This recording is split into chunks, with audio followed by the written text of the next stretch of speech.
Hello everyone, welcome to the student. RRB ALP CBT 2 का preparation सभी लोग अब बहुत ज़ोरों शोरों से करने शुरू कर दिए हैं, क्योंकि सीबीटी 1 में बहुत सारे ऐसे लोगों का भी सिलेक्शन हो गया है जो लोग एक्सपेक्ट नहीं कर रहे थे। हालांकि मैंने कहा था कि अगर आपके रॉ मार्क्स 40 नंबर के आसपास में आ रहे हैं तो आप उम्मीद करिए आपका सिलेक्शन हो जाएगा। लेकिन बहुत सारे लड़के ऐसे थे जो अभी तक ना ही बुक परचेज किए हुए हैं, और मेरे टेलीग्राम ग्रुप पर और हर जगह ऐसे मैसेज आ रहे हैं कि मैं कौन सी बुक ट्रेड के लिए पढ़ूँ, मुझे समझ नहीं आ रहा कहाँ से पढ़ना चाहिए। ये बात मैं बहुत पहले से कहता आया हूँ, लेकिन अभी आपके सामने केवल 20 दिन का समय बचा हुआ है। हालांकि मैं कहूँ ये प्रिपरेशन स्ट्रेटजी जो मैं यहाँ पे 20 दिन का लेकर के आपके सामने आया हूँ, ये सफिशिएंट नहीं है सिलेक्शन के लिए। अगर आपका बेसिक स्ट्रांग नहीं है और आप पहले से अवेयर नहीं थे तो ये 20 दिन आपके लिए एग्जाम के सिलेक्शन के लिए सफिशिएंट नहीं है। लेकिन फिर भी मैं कहूँगा कि जो भी मैं यहाँ पे 20 दिन के अंदर का जो प्लान बता रहा हूँ आप इसको फॉलो करिए। और जो लोग मेरे वीकली स्टडी प्लान को फॉलो कर रहे थे, 6 वीक का स्टडी प्लान अपलोड हो चुका है, वो लोग उसी वीकली स्टडी प्लान के अकॉर्डिंग पढ़िए। और अब क्या है कि इस 20 दिनों में आप अपना टेस्ट सीरीज देने का जो फ्रीक्वेंसी है वो बढ़ा दीजिए। तो अब बात करते हैं कि इस 20 दिन में आपको क्या करना चाहिए। बहुत ही ये टफ शेड्यूल है। अगर जिनको एग्ज़ाम क्लियर करना है तो ये वीडियो के कमेंट में ये मत कहिएगा कि सर ये इतने दिन में ऐसे कंप्लीट नहीं हो पाएगा, इतना ज़्यादा पढ़ नहीं पाएंगे। तो ये सब बहाने हैं, ये आपकी ही गलती है जो आप अपने ऊपर इतना बर्डन इस 20 दिनों के अंदर डाल रहे हैं। अगर आपको सिलेक्शन लेना है तो मिनिमम इतना तो कम से कम करना ही पड़ेगा आपको। अब देखिए, जितने भी लोगों का सिलेक्शन हो गया है उनके लिए सबसे इंपॉर्टेंट बात यह है कि डेली आपको कम से कम 7 से 8 घंटे पढ़ना पड़ेगा। ये मैं मिनिमम बता रहा हूँ। बहुत सारे लड़के जो सीरियस हैं, बहुत मेहनत करते हैं, वो 10 घंटे 11 घंटे तक भी पढ़ेंगे। लाइब्रेरी में लड़के बैठ करके 8-8 घंटे 9-9 घंटे उसी में बैठे रह जाते हैं, पढ़ते रहते हैं, टेस्ट सीरीज देते रहते हैं। तो मिनिमम मैंने कहा 7 से 8 घंटे। अगर आपको सिलेक्शन बढ़ाना है तो इसको और टाइम को बढ़ाना पड़ेगा, कम से कम 10 घंटे तक ले ही जाना पड़ेगा इसको। तो मिनिमम मैं कह रहा हूँ 7 से 8 घंटे आपको पढ़ना ही पड़ेगा। दूसरा पॉइंट यहाँ पे ध्यान देना है कि एक मॉक टेस्ट आपको हर 2 दिन पे देना है। मतलब एक दिन के गैप करके आपको अगले दिन उसको मॉक टेस्ट में देना ही देना है। सीबीटी 2 का मॉक टेस्ट देना है और ट्रेड पेपर को अच्छे से उसमें कवर करना है, उसकी एनालिसिस करनी है। क्योंकि ट्रेड पेपर अगर आपने सीरियस होकर नहीं दिया तो मुझे लगता है कि जितना कम टाइम मिला हुआ है, जितने भी लोग एएलपी के सीबीटी 1 क्लियर किए हैं, बहुत सारे लड़के हैं जो ट्रेड में फेल होंगे। तो ट्रेड पेपर को 30 नंबर के टारगेट के हिसाब से चलना है। हालांकि 27 नंबर लाएंगे तो आपका सिलेक्शन हो जाएगा, लेकिन हमारा टारगेट 30 नंबर रहेगा। और इस 30 नंबर को पाने के लिए आप जब भी पेपर दीजिए तो 45 से लेकर के 50 क्वेश्चन ही अटेम्प्ट करिए। इसके बाद 25 क्वेश्चन जो भी डिफिकल्ट हैं, जो आपने बिल्कुल नहीं पढ़ा है, उसको बिल्कुल भी मत छूइए। ज़्यादा से ज़्यादा आप माइनस मार्किंग को कम करिए।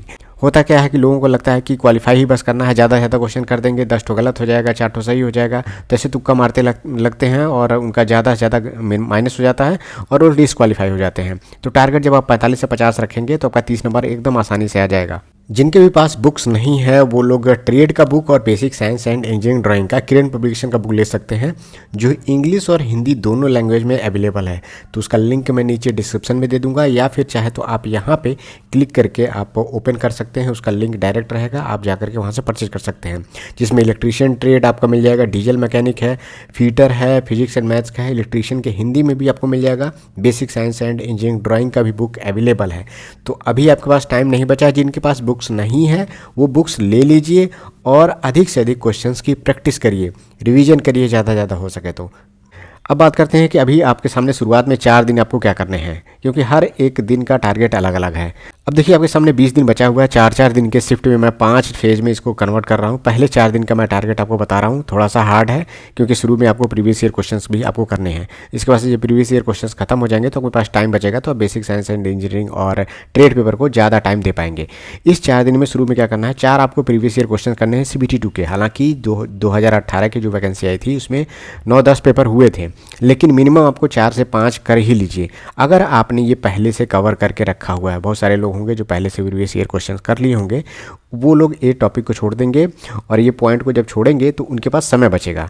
और वो समय बचेगा तो basic science and engineering drawing में मैंने 3 चैप्टर बोला है करने के लिए, तो आप इसमें बढ़ा दीजिएगा, 4 चैप्टर कर लीजिएगा। एक दिन में एक चैप्टर कवर करना है आपको। और एक चैप्टर को पढ़ने के लिए मैं बताता हूँ अभी कितना टाइम लगेगा, धीरे धीरे एक एक चीज़ को कवर करेंगे। 4 प्रीवियस ईयर क्वेश्चन आपको करने हैं सीबीटी 2 के, और 4 ट्रेड पेपर जो उसमें दिए हैं उसको भी कवर करना है। अब प्रीवियस ईयर क्वेश्चन जब भी आप करने बैठिए तो पहला क्वेश्चन, दूसरा क्वेश्चन जब भी आप कर रहे हैं तो पहला क्वेश्चन अगर आपको देखते लग जाता है कि यह क्वेश्चन ये मुझसे हो जाएगा, तो उसको सॉल्व मत करिए, अपना टाइम वेस्ट मत करिए। पूरे पेपर में अगर 100 क्वेश्चन रहेगा तो आप उसमें से 50 क्वेश्चन 40 क्वेश्चन ही सॉल्व करिए जो आपको लगे ये डिफ़िकल्ट है, इसका कॉन्सेप्ट अलग है, इसमें कुछ न्यूमेरिकल सीखने को मिलेगा, फार्मूला सीखने को मिलेगा, उसी को आप सॉल्व करिए। तो ये काम करिएगा, हर पेपर में 40 से 50 क्वेश्चन ही आप सॉल्व करिए, बाकी 50 क्वेश्चन पढ़िए आगे बढ़ जाइए, पढ़िए, आगे बढ़ जाइए, ये काम करना है आपको। उसके बाद से अब आते हैं ट्रेड पेपर। ट्रेड पेपर क्या है कि पूरे 75 क्वेश्चन के हैं। 75 क्वेश्चन में से मुझे लगता है कि जब शुरुआत में अगर आपने बिल्कुल नहीं पढ़ा है तो आप 15 से 20 क्वेश्चन तो आप कर ही ले जाएंगे। अगर आप एकदम बिल्कुल भी नहीं जानते हैं, आपने कभी तो ट्रेड पढ़ा होगा, तो बेसिक क्वेश्चन के हिसाब से देखा जाए तो 15 क्वेश्चन 20 क्वेश्चन आप आराम से कर ले जाएंगे। तो अगर मान लीजिए मिनिमम 15 क्वेश्चन भी आप कर ले जाते हैं तो हर पेपर में आपको कम से कम 60 क्वेश्चन आपको नया क्वेश्चन देखने को मिल रहा है जो आपको नहीं आ रहा है। तो वो 60 क्वेश्चन देखिए, उसके सोल्यूशन को देखिए और सोल्यूशन से ही कॉन्सेप्ट को लिखिए, नोट्स बनाइए। ये 60 क्वेश्चन में से अगर सोचिए 2 क्वेश्चन भी अगर आपके पेपर में फंस गया तो काम आपका हो जाएगा, ये पेपर आपको करने का फल मिल जाएगा। तो ये समझिए कि 60 क्वेश्चन में से न्यूमेरिकल जो आ रहे हैं उसके फॉर्मूले लिखिए, उसके कॉन्सेप्ट को समझिए और जो भी क्वेश्चन पूछा गया है उस क्वेश्चन को तो पढ़िए ही पढ़िए, उसके अगल बगल के जो फैक्ट होते हैं उसको आप ध्यान से पढ़ा करिए। तो हमेशा इसका ध्यान देना है कि उसके इर्द गिर्द के जो क्वेश्चन बनेंगे, जब आप सोल्यूशन देखेंगे तो उसको आप जरूर लिख करके रखिए, नोट बना के रखिए।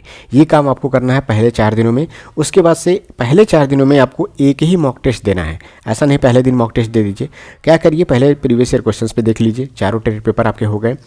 चौथे दिन ही आप मॉक टेस्ट दीजिएगा। पहले शुरू के 3 दिनों में जो भी टारगेट मैं दे रहा हूँ यहाँ पे, उसको पहले कवर करिएगा। चौथे दिन जब आप मॉक टेस्ट देंगे तो आपको लगेगा कि हाँ, मैंने जो 4 दिन पहले पढ़ा है उसमें से 5 क्वेश्चन, 6 क्वेश्चन, 10 क्वेश्चन भी अगर आपका इम्प्रूव होता है तो समझिए कि आपका पढ़ाई अच्छा चल रहा है। आपको बिल्कुल कहीं और ध्यान नहीं देना है, एकदम टारगेट होकर के पढ़ाई करना है। सारे जो स्टूडेंट हैं, जितने भी लोगों ने क्वालिफाई किया है, एकदम खलबली सी मच गई है कि टेलीग्राम मेरा मैसेजेस से भर जा रहा है, यूट्यूब पे भी कमेंट में इतना मैसेज आ रहे हैं कि पूछिए मत। लेकिन क्या है कि वही जो लोग लापरवाही थे, हर वीडियो में मैं कहता था, मेरे वीडियोस पे इतना ज़्यादा व्यूज़ नहीं आते थे, लेकिन फिर भी मैं कहता रहता था कि आप लोग सीरियस होकर पढ़िए, रिजल्ट जब भी आएगा उसको आने दीजिए, इतना उसके पीछे मत भागिए। और अपना जितना आप पढ़ेंगे, जितना आप कवर किए रहेंगे चैप्टर, वही आपके लिए फ़ायदेमंद होगा। बहुत सारे लड़के थे जिनको वीकली स्टडी प्लान से फ़ायदा हुआ और वो लोग अब मुझे थैंक यू कह रहे हैं कि उसको फॉलो कर रहे थे। अब 20 दिन में मैं अच्छे से कर पाऊँगा, रिवीजन भी कर पाऊँगा। तो ये सारी चीज़ें आपको करनी है। अगर आपने नहीं फॉलो किया है तो आपको थोड़ा सा मेहनत करना पड़ेगा। तीसरा पॉइंट यहाँ पे है कि basic science and engineering drawing के आपको 3 चैप्टर पढ़ने हैं। यहाँ पे 3 चैप्टर में यूनिट एंड मेजरमेंट, ये कितने घंटे में कवर होगा? ये 1 से 2 घंटे में ये चैप्टर आपका कवर हो जाएगा, विद नोट्स बना के हो जाएगा। वर्क पावर एंड एनर्जी, ये कम से कम 2 से 3 घंटे मिनिमम आपका लेगा। हालांकि मैं सभी से कहता रहता हूँ कि पहले की वर्क पावर एंड एनर्जी जो चैप्टर है वो पहले एनसीईआरटी से कवर करिए, लेकिन अब एनसीईआरटी पढ़ने का बिल्कुल भी टाइम नहीं है। एनसीईआरटी अभी मत पढ़िएगा। आप जो भी बुक्स आपने लिया है basic science and engineering drawing का, चाहे किरण पब्लिकेशन का लिया हो, एसके झा पब्लिकेशन का, जिसका भी आपके पास बुक है, उसकी थियरी को जरूर पढ़िए। आप थियरी में जो इंपॉर्टेंट कॉन्सेप्ट हैं, फॉर्मूले हैं, उसके न्यूमेरिकल्स हैं, उसको कवर करिए। इसमें एप्लीकेशंस जो होते हैं, एप्लीकेशन मेरे कहने का मतलब ये है कि जो यूजेज होते हैं छोटे छोटे, उसको आप पढ़िए। वर्क का, जैसे सीढ़ी पे चढ़ने पे जितनी ऊर्जा खर्च होती है, पोटेंशियल एनर्जी, काइनेटिक एनर्जी, बहुत बेसिक फार्मूले पे क्वेश्चंस बनते हैं, लाभ मोशन पे क्वेश्चंस बनते हैं। तो इसके न्यूमेरिकल के कॉन्सेप्ट को सीखिएगा।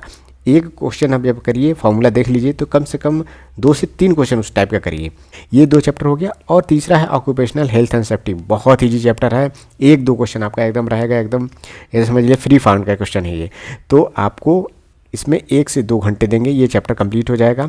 और इसका नोट्स भी 1 पेज से ज़्यादा का नहीं होता है, बहुत ईजी होता है ये चैप्टर। ये तीनों चैप्टर आपको इस 4 दिन में कंप्लीट करना है। दूसरा काम यहाँ पे करना है, 2 ट्रेड चैप्टर कंप्लीट करने हैं। अब ये ट्रेड चैप्टर सुनते ही पसीने आ रहे हैं, क्योंकि अभी आपके पास बुक भी नहीं है बहुत सारे लोगों के पास, और वो लोग मुझे बार बार मैसेज कर रहे हैं। हर वीडियो में मैं कहता आया हूँ, जो लोग ये वीडियो देख रहे हैं, मुझे लगता है कि इसमें 80% लोग होंगे जो द स्टूडेंट चैनल के को बहुत पहले से देख रहे होंगे। हालांकि उन्होंने अगर सब्सक्राइब नहीं किया है तो मैं यही कहूँगा कि प्लीज़ आप लोग सब्सक्राइब जरूर कर लीजिए, जिससे आपकी मैं अधिक से अधिक मदद कर पाऊँ। तो आप क्या करिए, ITI की बुक मैंने कहा था पहले भी खरीदने के लिए, अभी जिनके पास नहीं है अब भी खरीद लीजिए। पैसा तो आपका देखिए, अगर 200 रुपये का है तो अब भी 200 रुपया लगा, लेकिन आपने पहले जो अपना टाइम था वो वेस्ट कर दिया। अब जाके मैं देख रहा हूँ लोग ITI की बुक जाके खरीद रहे हैं 200 रुपये, 300 रुपये। इस 20 दिन में यही काम पहले कर लिए होते, एक एक पन्ना ही देखा होता तो ये आपका काम बन गया होता। लेकिन क्या करिएगा, अब जो लापरवाही करेगा उसको कठिनाई तो होगी। 2 चैप्टर आपको ट्रेड के पढ़ने हैं। अगर आप नहीं पढ़ पाएंगे तो इसमें आपकी गलती है, आप इसको कवर नहीं कर पाएंगे तो आपकी लापरवाही है। 2 चैप्टर अगर आप नहीं पढ़ पाएंगे तो 20 दिन में कंप्लीट नहीं हो पाएगा। 2 सबसे इजी चैप्टर पढ़ने हैं। मेरा इलेक्ट्रिकल ट्रेड था, इलेक्ट्रीशियन ट्रेड था। तो वीकली स्टडी प्लान में मैं हर एक वीक का स्टडी प्लान है, वे प्लेलिस्ट में आप भी इसके लिंक में दे दूँगा, तो वो आप ज़रूर देखिएगा। 2 चैप्टर बेसिक इलेक्ट्रिकल्स, आपको पढ़ने हैं। सबसे पहला चैप्टर इसको कवर करिएगा।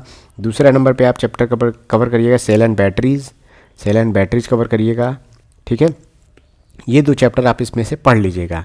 चाहे तो आप इसको सेल एंड बैटरी के साथ साथ, सेल एंड बैटरी ये बहुत छोटा चैप्टर होता है, तो इसके अलावा आप इलेक्ट्रिक जनरेशन एंड ट्रांसमिशन का चैप्टर भी इंक्लूड कर सकते हैं इसमें। ये इजी चैप्टर है। तीसरा पॉइंट है यहाँ पे मैथ्स के 3 चैप्टर कवर करने हैं। अब कहेंगे लोग 3 चैप्टर कैसे कवर हो पाएगा? बिल्कुल हो जाएगा। केवल 25 क्वेश्चन एक चैप्टर से लगाइएगा, बिल्कुल इससे ज़्यादा मत लगाइएगा। 3 चैप्टर से 75 क्वेश्चन आप करिएगा। इसलिए मैं कह रहा हूँ कि आपने जब इधर 4 प्रीवियस ईयर क्वेश्चन पेपर किया है तो इसमें से भी आप 25-25 क्वेश्चन हर एक पेपर में कर रहे हैं। रीजनिंग के भी आप क्वेश्चन इसमें कर रहे हैं, आप बेसिक साइंस के भी क्वेश्चन इसमें कर रहे हैं, ट्रेड के भी कर रहे हैं। तो ये सारी चीज़ें भी आपके पढ़ाई को ही इंप्रूव करेंगी। तो अदर आप ज़्यादा टाइम मत दीजिए, ज़्यादा से ज़्यादा सिलेबस को कंप्लीट करने का आप समय दीजिए। तो 25 क्वेश्चन 75 क्वेश्चन आप करिएगा। 3 इजी चैप्टर को आप कंप्लीट कर लीजिएगा। यहाँ पे रीजनिंग आपको बिल्कुल भी नहीं पढ़ना है, जो कि आपके टेस्ट सीरीज से और जो आपने प्रीवियस ईयर क्वेश्चन किया है उसमें से आपने जो भी रीजनिंग का पढ़ा है उसको सॉल्व किया है, वो सफिशिएंट है इस शुरुआत के 4 दिनों में। ठीक है, तो रीजनिंग आपको नहीं पढ़ना है, इसका टाइम आपको बचाना है। इसके बाद से आपको यूज़ करना है यूट्यूब का यूज करिए, लेकिन इन्फॉर्मेटिव वीडियोस के लिए जो आपके पढ़ाई को इम्प्रूव कर पाए वही वीडियो देखिए जिसमें सिलेबस के बारे में पढ़ाया गया है, चैप्टर पढ़ाया गया है। फास्ट फॉरवर्ड करके देखिए। 2 वीडियो आपको देखना है इंजीनियरिंग ड्राइंग का। ऐसे ही करेंगे, 2 वीडियो इस बार देख लीजिए, 2 वीडियो अगले 4 वीक में देख लेंगे, तो आपका इंजीनियरिंग ड्राइंग आपका ऐसे ही वीडियो के माध्यम से खत्म हो जाएगा। 2 वीडियो आपको देखना है ट्रेड थ्योरी का। अगर आपको लगता है नेसेसरी है, आपको लग रहा है कि ट्रेड थ्योरी का कंप्लीट देखना है, तो आप देखिए, क्योंकि वो वही देखिएगा जो चैप्टर आप यहाँ पे कवर कर रहे हैं। जैसे बेसिक इलेक्ट्रिकल के आप सर्च करेंगे तो बहुत अच्छे वीडियोस मिल जाएंगे फास्ट फॉरवर्ड करके, बेसिक कॉन्सेप्ट्स और उसमें जो थियरी बताई गई है, रेजिस्टेंस कैपेसिटर, हाँ रेजिस्टेंस और कैपेसिटर का जो पॉइंट है, टॉपिक है, उसको बहुत अच्छे से देखिएगा। इसका फार्मूला, इसके कॉम्बिनेशंस को लेकर के, कैपेसिटेंस कैसे निकालते हैं, कैपेसिटेंस कैसे वैरी करता है, रेजिस्टेंस कैसे वैरी करता है। रेजिस्टेंस पे 2 क्वेश्चन आएगा मिनिमम, कैपेसिटर पे कम से कम 2 क्वेश्चन आएगा मिनिमम। अब बहुत इजी रहेगा। ऐसे ही क्वेश्चनों को आपको छांटना है। अभी पिछला वीडियो मैंने बनाया हुआ था कि इलेक्ट्रीशियन का पार्ट बी का पेपर को मैंने सॉल्व किया था और मैंने कहा था कौन कौन से क्वेश्चन छोड़ने हैं। पूरा पेपर मैंने सॉल्व कर लिया, आपने देखा होगा। जो लोगों ने देखा है उनके लिए मैं बात कर रहा हूँ। 30 नंबर एकदम आसानी से आ गए। अगर आपने नहीं दिखाया तो वो वीडियो मैं यहाँ पे लिंक में दे दूँगा, आप ज़रूर उसको जाके देखिए। अभी हाल ही में मैंने उसको अपलोड किया हुआ है। तो ट्रेड पेपर को कैसे क्लियर करना है, ये पेपर को देख के ही आपको अंदाज़ा लग जाएगा कि कैसे कौन कौन से क्वेश्चन मुझे करने हैं, कौन कौन से टॉपिक मुझे पढ़ने हैं। तो 2 वीडियो आपको ट्रेड थ्योरी के पढ़ने हैं। अगर आपको लगता है कि ज़रूरी है तभी देखिएगा। तीसरा पॉइंट है कि डेली 1 घंटा आपको क्विक रिवीजन करना है पिछले दिन में आपने जो भी पढ़ा है। ये भी बहुत इंपॉर्टेंट है, क्योंकि रिवीजन के लिए आपके पास टाइम बचेगा नहीं। और ऐसा ना हो कि आप सिलेबस कंप्लीट करते जा रहे हैं और लास्ट में रिवीजन भी नहीं हो पाया और जब आपके सामने पेपर आया तो आपको लगा कि अरे यार मैंने रिवीजन नहीं किया, ये चीज़ मैंने पढ़ा हुआ था, ये टॉपिक भी मैंने पढ़ा हुआ था। तो रिवीजन भी बहुत ज़रूरी है। और फिर से मैं ये कहना चाहता हूँ कि जितने भी लोग पहले से तैयारी कर रहे थे उनके लिए ये 20 डेज़ की स्ट्रेटजी कारगर साबित होगी। अगर जो लोग अभी तक घूम रहे थे और वीडियो में टाइम वेस्ट कर रहे थे अपना, तो उनके ये 20 दिन तो बहुत ही भारी रहने वाला है। बाकी जितने भी लोग द स्टूडेंट से जुड़े हैं, टेलीग्राम ग्रुप को जरूर ज्वाइन कर लीजिए। जितने भी लोग CBT 1 क्वालिफाई किए हुए हैं उनके लिए अलग से ग्रुप मैंने वहाँ पे बनाया है, लिंक मैं नीचे यहाँ पे डिस्क्रिप्शन में दे रहा हूँ। वहाँ पे मैं आज से वीडियो कॉल के माध्यम से सभी से जुड़ने की कोशिश करूंगा, जूम मीटिंग के माध्यम से जुड़ने की कोशिश करूंगा। और वहाँ पे जो भी सलूशन होगा, जो लोगों से बात करेंगे, जो भी समस्याएं होंगी वो उनको मैं सलूशन दूंगा। वहाँ पे हो सकेगा जो मुझे इन्फॉर्मेशन होगी मैं वहाँ से मदद करूँगा। ठीक है, तो जो लोग द स्टूडेंट चैनल पे नए हैं, चैनल को सब्सक्राइब कर लीजिए और टेलीग्राम से ज़रूर आप जा करके जुड़ जाइए। तो मिलते हैं नेक्स्ट वीडियो में। अभी मैंने शुरू के 4 दिन का ही वीडियो टारगेट बताया हुआ है। कल परसों में मैं फिर से आगे के 4 दिनों का टारगेट मैं बताऊँगा क्या करना है आपको। ओके, मिलते हैं नेक्स्ट वीडियो में। Thank you, all the best.